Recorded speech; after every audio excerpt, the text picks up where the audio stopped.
Welcome back to the Berg Podcast. Thanks for joining us today. With me today is Dan. Hey, everybody. And our guest today is Ben Swisher. Hello.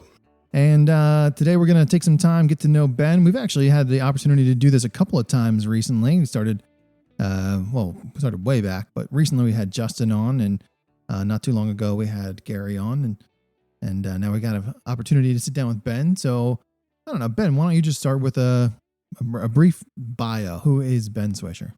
Well, I am 43 years old. Been in construction since 16 years old, which is roughly 27 years. In and out in 2008, was out of the construction business with the housing market and everything going through. Married, 3 boys, a granddaughter, and a selection of dogs I have had. Nice.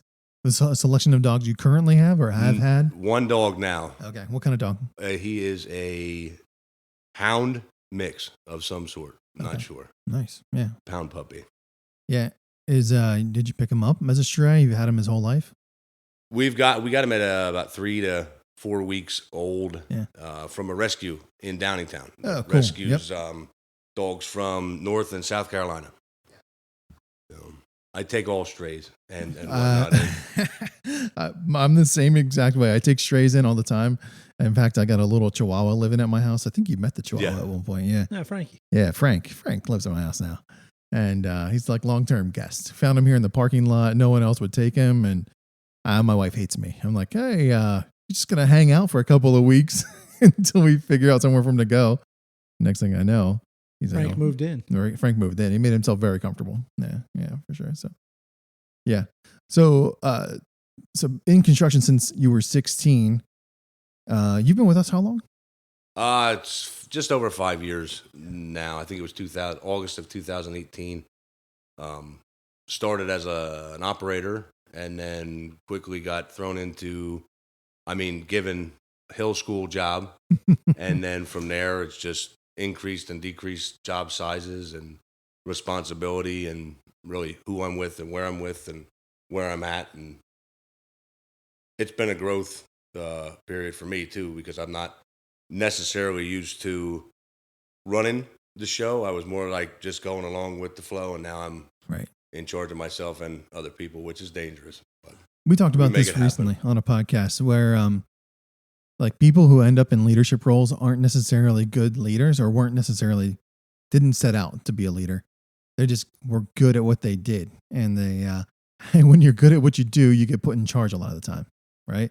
Yeah, you don't really have a choice in some matters.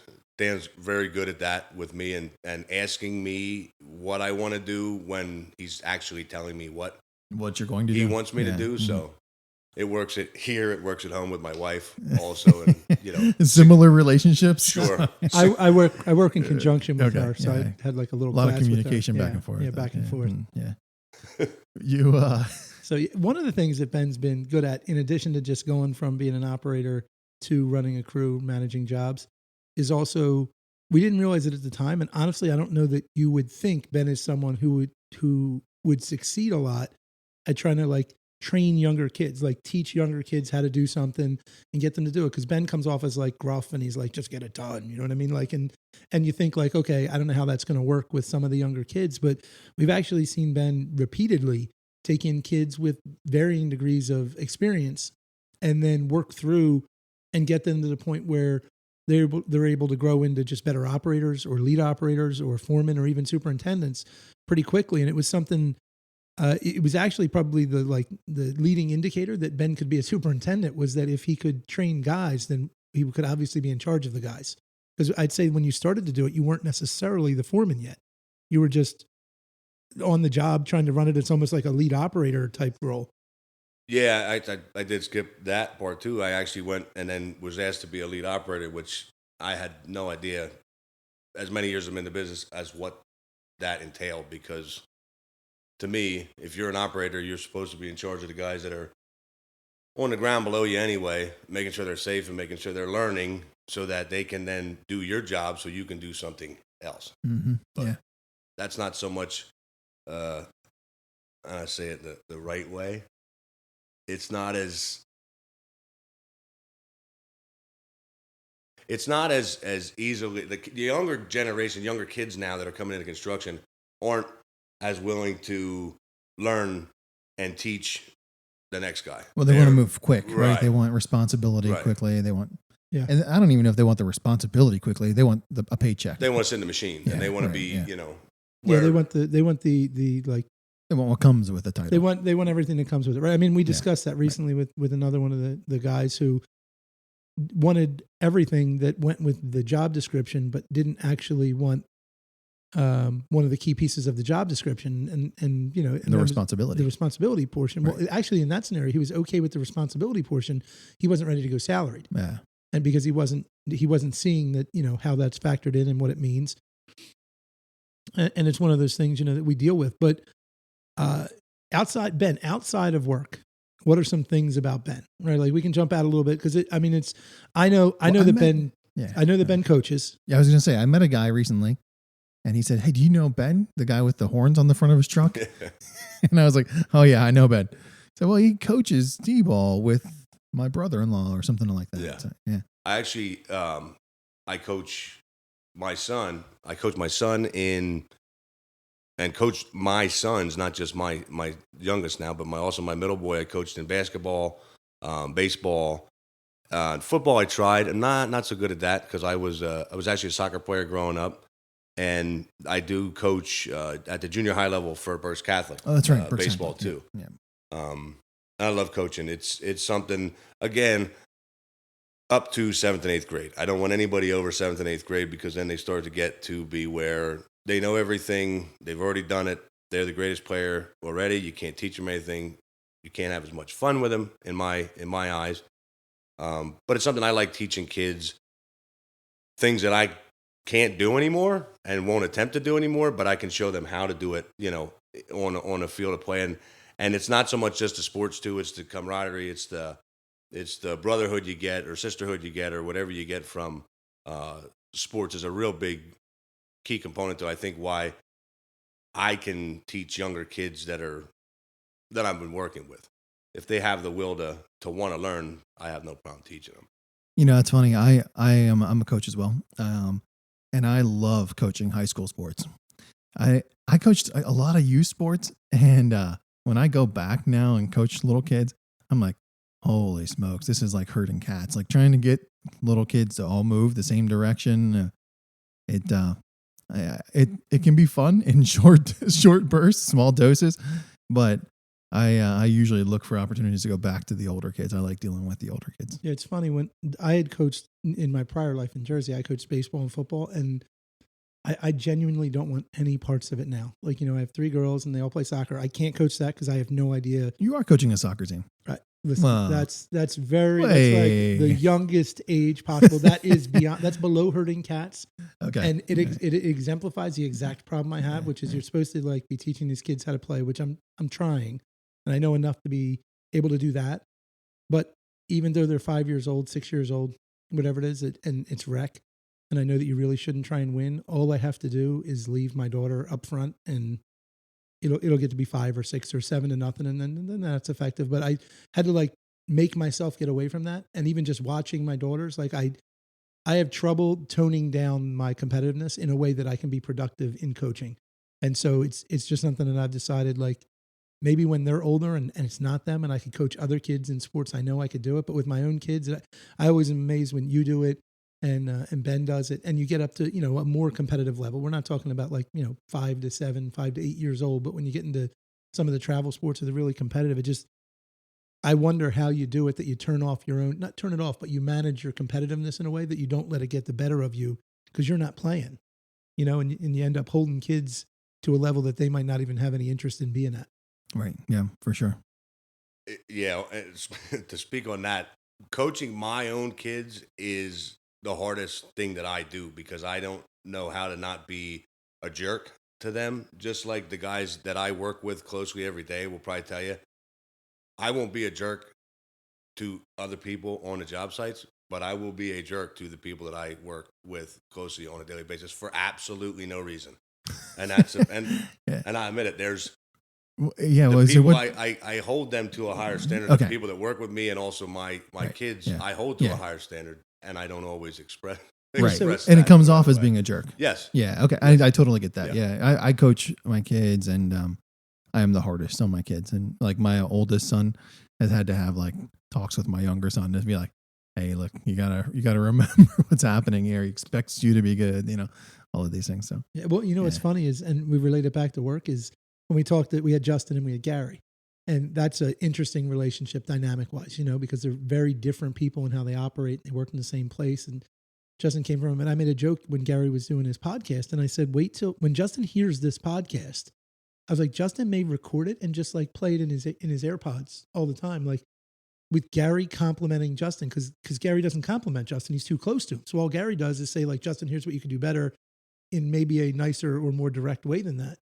I said, but I would always say to the guys, like, Gary loves you guys. Like he thinks you're the greatest thing around. That's why he's still here. That's why he keeps doing it, but Gary wouldn't say that. Gary's kiss him while he's sleeping.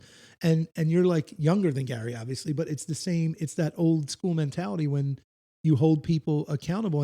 And what's really funny about it is in Justin's review, that's what I said to Justin. Like one of the things he has to learn to do is to hold people accountable to what he holds himself accountable to. Like I said, like it's not fair to you to be the leader and say, well, I am going to expect this of myself, and then I'm going to expect half of that from you. Like you're never going to be able to not be the one doing the thing if you don't get them to try to be the same that you're being. And that's one of the ways we've really seen, I think that we saw Ben excel is he's JD's another one. JD's good at training guys, but JD is rarely in a machine. You know what I mean? Like if he's in a machine, it's because he absolutely has to be. Not that he does not love operating, but the only way he can train people to do things is to let them do it. And so I've heard you say that exact thing about the guys. So, you were a popular request for the podcast, Ben. People said they wanted to hear from you. I don't understand that. That makes no sense to me whatsoever. That people. Well, you're making an impression. Yeah. That's so they see mouth. through it. Right. They just see through. The hard shell, right? shell They is see bad. through the crust Yeah. and they get straight to the heart of it. Yeah. It's easy to not disown, but just to push it aside and to get in the machine and do it yourself, or to get give me I've grabbed shovels out of 20-year-old kids' hands that probably could have handled me pretty easily, but the respect that you gain by doing it and showing them that this is what you got to do, that's kind of how I teach too. Like I'm not going to expect Joe Schmo that comes in there and gets hired to be down in a ditch shoveling in 100-degree heat if I'm not down there too. And we've had many circumstances where I've been in ditches with Christian or with Phil or with different people that have worked here, right alongside of them doing what they're doing. I can't keep up anymore. But I'm showing them, hey, if I can do this for an hour, you guys can do it for 8 hours. At 20 years old, I do it for 8, 10, 12 hours.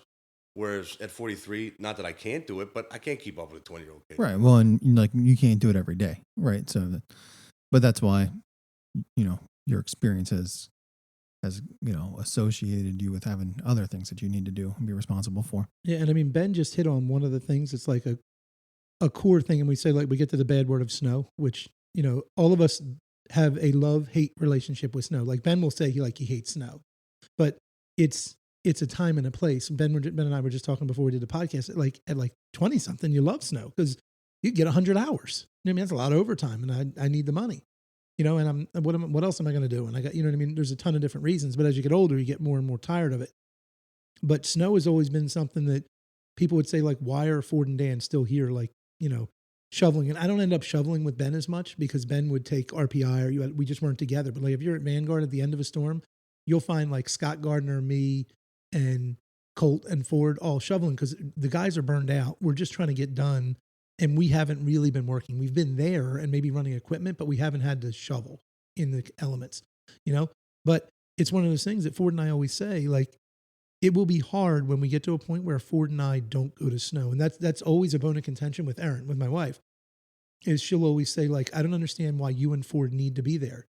And I'd say to her, Ford would tell her when she asked Ford, like, we need to be there because we're asking them to be there. Like, being there shows that I wouldn't ask you to do something that I wouldn't do without it being a picture. I'm not bringing a picture and saying, like, hey, here's a picture of Dan shoveling. Like, I have done it, but to actually be there and being willing to put your, boots on the ground, it gives you a little more credibility, and I think that's a similar way with what Ben does every day. Right. I think it's what buys Ben the admiration. So we talk about some of our core values, and Ben, I think you exemplify, the acting as an owner one pretty well. Like you take responsibility for what you've been asked to do. And interestingly enough, at least for me, you get put with some of our more difficult projects. Sometimes there are some of our projects that are not very conventional and not very convenient. And you've got to manipulate these things and manage these things. And often it's with guys who don't have a ton of experience. And yet you still seem to keep your wits about you.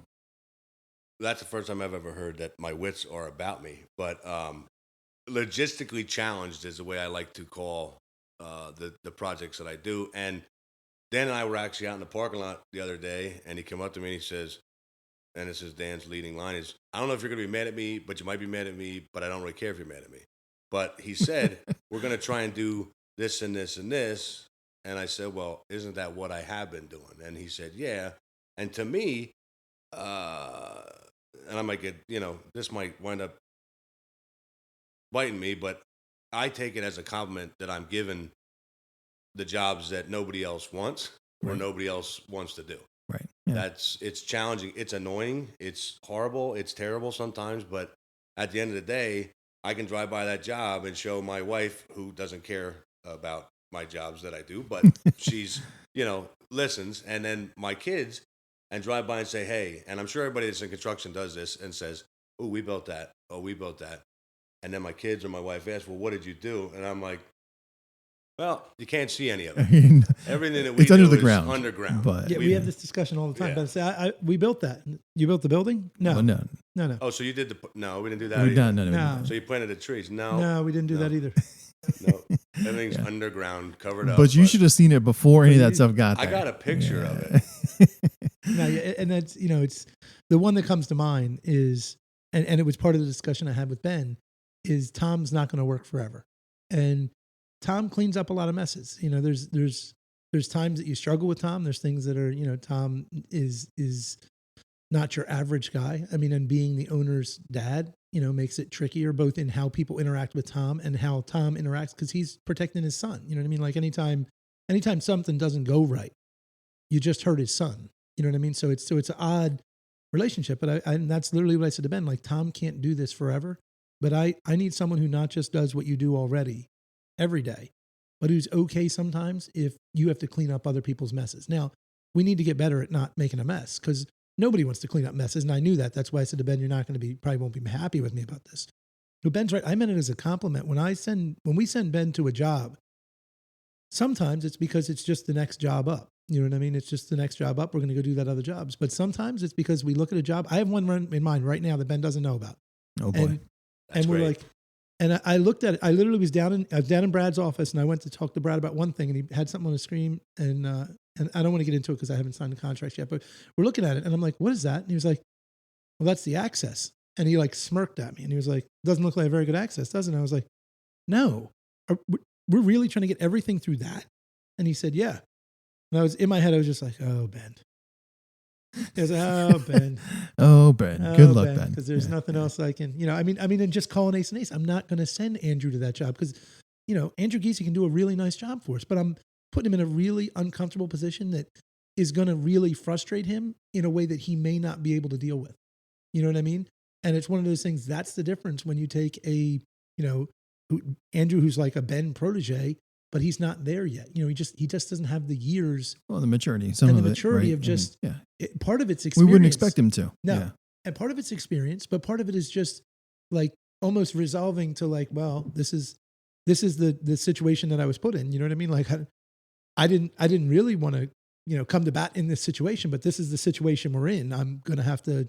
This is the way we're gonna play the hand now. And Ben does a great job with that, and he doesn't.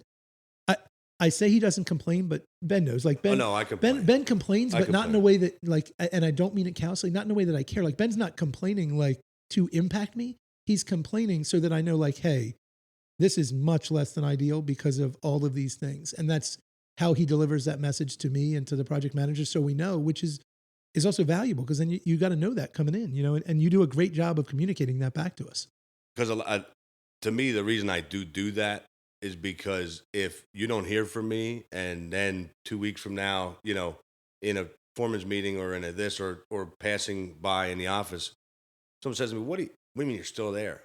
I was in Bethlehem at a job, and I can't count on my hands and toes and everybody else sitting in the room right now how many times Colt Berg asked me, "You're still there? What do you mean you're still there?"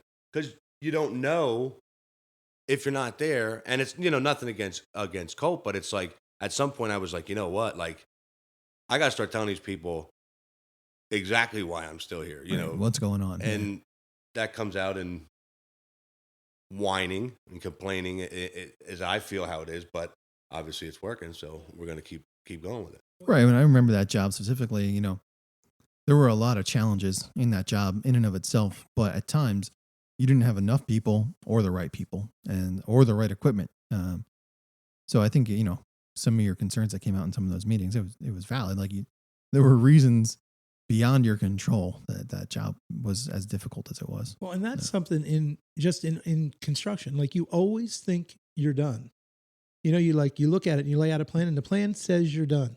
Justin just did it. He's closing out Rolling Hills, which went really smoothly, went very well. And on last Monday, he told me he'd be done by Tuesday.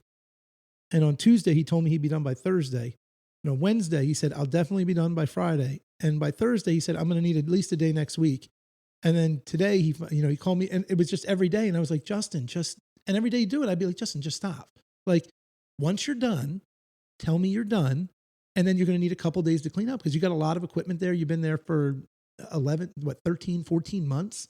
You got a lot of equipment, you got material, you got stuff you're going to have to clean up. You can't just leave, but Justin, while very experienced, has not gone through that closeout process, owning the job. And so Justin, just every day, it was going to be another 3 days, and I it's fine. I wasn't even the one driving. I just wanted to know, when do I need to schedule Justin somewhere else? That's all I was really asking. How, you got a week, 2 weeks? What do you got? He could have said 2 weeks. We talk about this with Bill Witt. That Bill Witt would artificially set deadlines unnecessarily.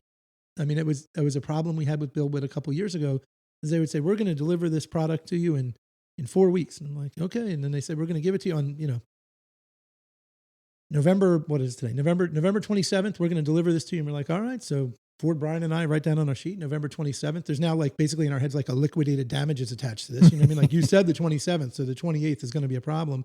I didn't even need it on the 28th, but you set the deadline, and that's another thing that Ben's pretty strong at. I very rarely does Ben say, like, I'm going to be done in X amount. I can't even get him to commit to when he's going to be done most times. You know what I mean? I'll say, like, Ben, what do you think we got left? And I don't know, 3-4 weeks. It's like a very vague window on purpose because you don't know. What if it rains? Right. And the other reason I give that big window is because then I'll give out my secret here so everybody knows now. But I'll tell you, a month, if I'm done in 2 weeks, it's like, oh, great. I know it screws up sometimes for the planning and the scheduling of things, but and I tell GCs and people that are on sites a lot to appease them, because that's what we do in this business anymore, is with GCs and other contractors or whatever, we'll tell them what they want to hear, and then we'll do what we are, physically capable of doing anyway. But if you tell them 2 weeks and you get done in a week and a half, everybody's happy. If you tell them 2 weeks and you don't get done for, 3 weeks to a month, then everybody's mad and you're the bad guy.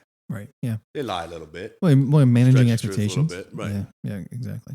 So what else is there outside of work? Besides sports and coaching? And I got to bring this up. I heard you're actually pretty good at karaoke. I've dabbled in karaoke.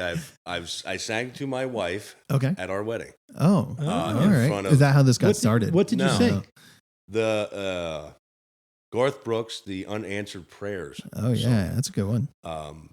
Did she know it was coming? Wait, no, can you give us a verse right now? Nope, not going to give you a verse right now. He doesn't have any music. Not on the. All we need is Justin. Not on the podcast. If Justin had the guitar. Justin could play the guitar. And then he could. Yeah. I will tell you that it may be at a Christmas party or some sort of event if.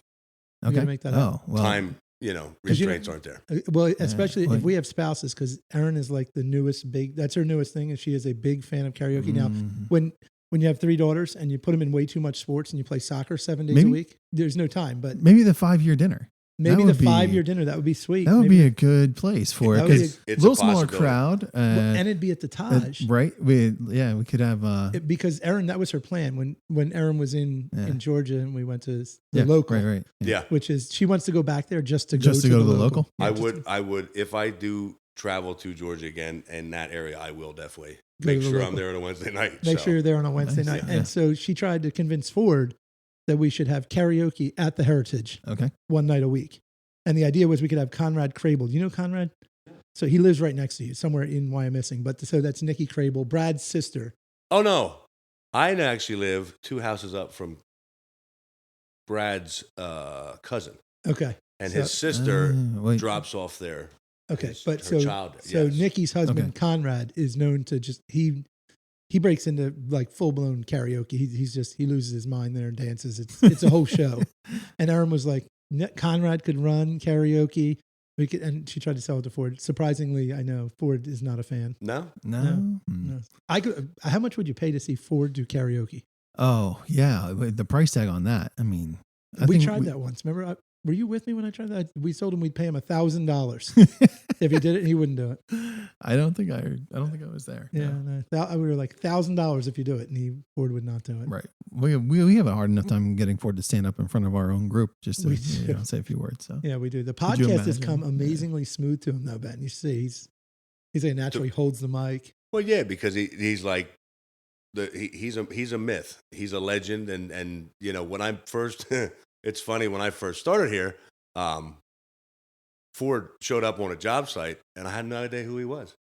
No idea. He came in there like any other dude that was on the job, and I figured. I was gonna say, was he in a machine? Because a lot of times Ford just shows up and gets in a machine and goes to work. No, he didn't get in a machine that day, but he showed up, and I said this. I forgot who I said it to, but I said to somebody, "Who the heck's this guy?" And they're like, "That's Ford." I'm like, "Oh, you mean like Ford Berg, the one who owns the company?" And they said, "Yeah."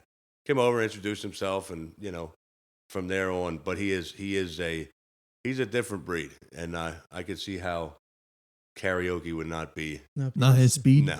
Yeah. You know what happened today, Ben? You'll get a kick out of this. I think you'll remember this, but I don't. So when Ford got married, I'm likely to do anything I want. Like I just make stuff up, and I think it's hilarious. Like Justin's going to play the guitar.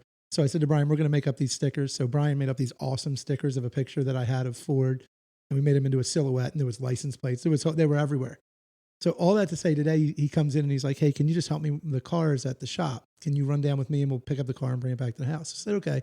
I get in the car. In the middle of the back window is the sticker still on the Still car. on the car. It is still on the car. So Yeah. for someone who says So he you didn't can like see it in the rearview mirror. in the right? rearview mirror the Yeah, whole that's time right. I'm driving, is Ford's face in the back, his little silhouette. I was like, I wanted to take it off just to have it myself because I don't have any of them Yeah. anymore. They're all gone.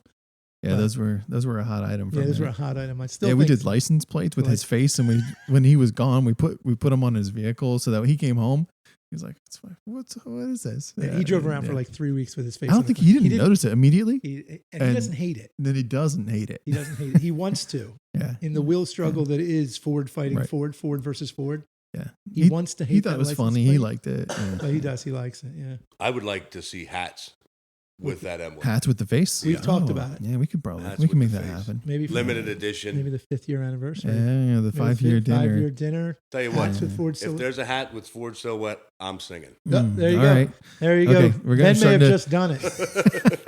We're starting to tie together the price tag here. JD's Yeah, going to get mad though if you sing karaoke because you get a hat before he gets his 238. That's going to be a problem. That's his problem. That's in the I'm not in that contract. All right. I yeah. was These are separate Separate agreements, not agreements, related completely whatsoever. not Yeah. related. none whatsoever. Okay. Yeah. Good. Well, but anything else, Ben? Before we wrap it up. I mean, No, not for me. all right.